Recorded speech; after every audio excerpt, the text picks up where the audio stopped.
Happy birthday, Louisiana. 30 years. 30 years.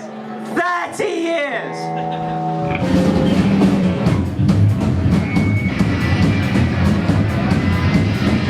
My name's Curran, and during a time when small and independent venues are facing ever greater challenges, I was given the immense privilege of filming one of the nation's most iconic music venues for their 30th anniversary. This is the Louisiana At 30. I guess the right way to start this off would be to say congratulations. Thank you. 30 years, it's an incredible achievement. Long time.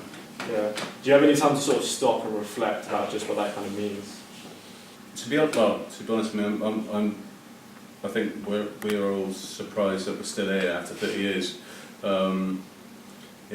It's been a long journey, but a fun one. Yeah.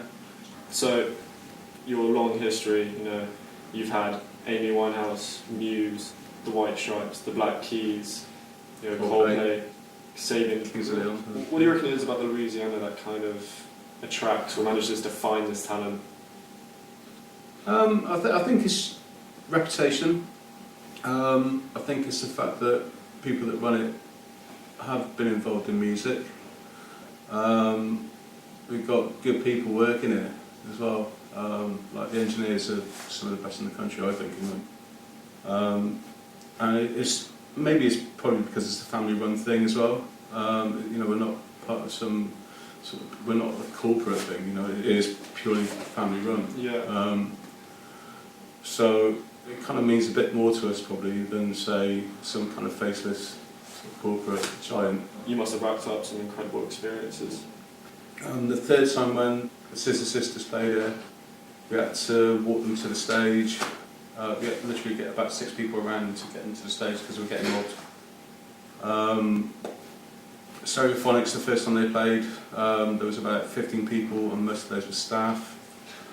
And they played. Makes you laugh now, really, really. Yeah. Then you got likes of, Pete Doherty played when he was around the time when he was cancelling all the shows, and he turned up here because he liked it here, he likes us, sort of thing. It's too many. Yeah, Amy Winehouse was down. I remember Amy Winehouse on the mobile phone downstairs, like just effing and blinding, and that was like. But she was lovely.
there's other bands you've kind of helped and nurtured as they're up and coming, you know, the National, more recently Idols.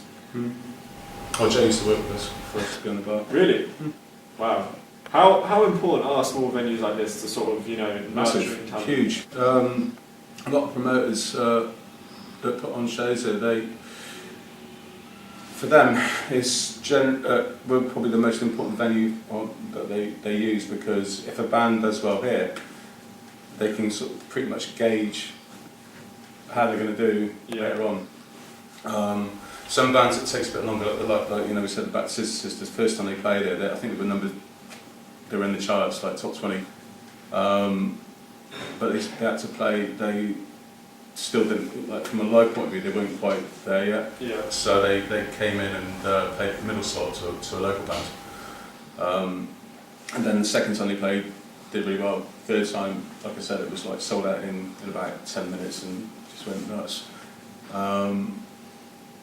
So it is important because we provide a proper, you know, like a good platform for young bands or for new bands or come and like play and because, you know, we're not the biggest venue obviously, but bands love it because they turn up. It's intimate. And it's such an intimate thing, and you know, and it's a good vibe as well. There's, you know. Oh yeah. So, like 2 years ago or whatever, we couldn't get any gigs, and we emailed every venue in Bristol, and none of them replied, except the Louisiana. Thanks, guys.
So, kind of on the theme of small venues, we kind of all know what's going on at the moment with Thekla. A stat I kind of pulled up was that between 2007 and 2015, 35% of all grassroots live venues have closed down throughout the country. What do you reckon is the cause of that? What does that signal for wider communities? I think it's due to developers, gentrification. You know, I think you know, something that myself and people like the Music Venue Trust, which is co-run by a guy called Mark David, who's fantastic, and he's done a hell of a lot over the years to support local venue, like grassroots and above. Basically, it is to do with development, it's to do with people wanting, especially with a city like Bristol, it's like become such a cool city, you know, like all the papers, you know, sort of saying it's one of the best cities in the UK. yeah, I mean, in 2006 we had issues with a neighbour, and it meant that we had to, well, it cost us 90,000 to soundproof this room. We lost our house because of it, because we had to sell the house to do this. So yeah, so we've been through that ourselves. You know, complaints for 2 years, and well, I think it was a year, 2 years. And you know, then we went to council, and then you know we ended up having to get like do all this. And it was a choice. You know, do we fight for what we got, or do we just go, that's it, throw the towel in and give up? We decided to fight. So.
Do feel homage because everyone who played up there is our in-house guys. They all work here, and it was just more or less of just putting something together, because otherwise we wouldn't have done the show.